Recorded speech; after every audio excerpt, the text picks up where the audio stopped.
Kasus dugaan pencabulan yang melibatkan seorang kiai pengasuh pondok pesantren di Kecamatan Telogowungu terus menjadi sorotan publik. Tersangka Ashari dilaporkan telah melakukan tindakan asusila terhadap puluhan santriwati, sekaligus diduga menjalankan praktik penipuan berkedok ajaran spiritual menyimpang. Pihak kepolisian menyatakan bahwa kasus ini kini telah naik ke tahap penyidikan setelah ditemukan bukti permulaan yang cukup. Penetapan tersangka dilakukan pada akhir April 2026 menyusul laporan awal yang diterima sejak 25 September 2025.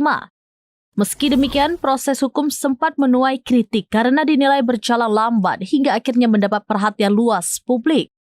Informasi yang dihimpun menyebutkan jumlah korban mencapai sekitar 50 santriwati, sebagian besar masih berstatus pelajar tingkat SMP dari kelas 1 hingga kelas 3. Dugaan tindakan asusila mencakup pelecehan fisik yang dilakukan secara berulang dalam lingkungan pondok. Sejumlah kesaksian mengungkap bahwa tersangka menggunakan klaim sebagai wali nabi untuk membangun pengaruh dan ketaatan mutlak dari para pengikutnya. Salah satu korban, Shofi, mengaku telah berada di bawah pengaruh tersangka selama lebih dari 1 dekade. Menurutnya, Ashari kerap menunjukkan kemampuan yang dianggap supranatural, seperti meramal kejadian masa depan secara akurat. Hal ini membuat para pengikut percaya dan akhirnya tunduk pada setiap perintahnya. Dalam praktiknya, doktrin tersebut tidak hanya digunakan untuk kepentingan spiritual, tetapi juga menjadi alat eksploitasi. Korban mengaku diminta bekerja membangun fasilitas pondok tanpa upah, bahkan dipaksa meminta uang kepada keluarga dengan alasan tertentu yang direkayasa. Sofi juga mengungkap bahwa dirinya pernah menjual aset pribadi, termasuk tanah, serta menggadaikan sertifikat rumah demi memenuhi permintaan tersangka. Lebih lanjut, doktrin wali nabi disebut digunakan untuk membenarkan tindakan pelecehan seksual.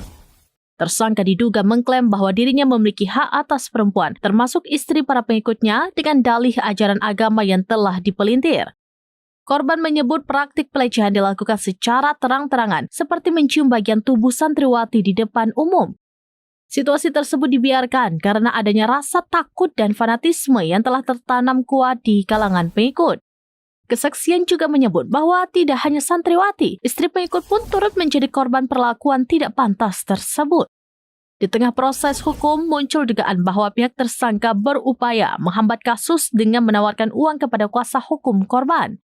Nilai yang ditawarkan disebut mencapai 300 hingga 400 juta rupiah. Namun, tawaran tersebut ditolak oleh pihak pengacara yang mengatakan komitmennya untuk mengawal kasus hingga tuntas. Ia juga menegaskan bahwa langkah hukum akan terus didorong demi mencegah munculnya korban baru.